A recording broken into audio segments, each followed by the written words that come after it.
कैसे डूबेगा वो तूने थामा जिसे।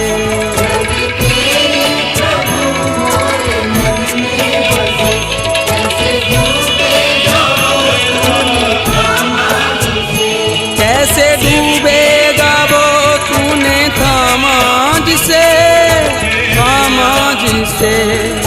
तुम ही हो भक्तन के हित का।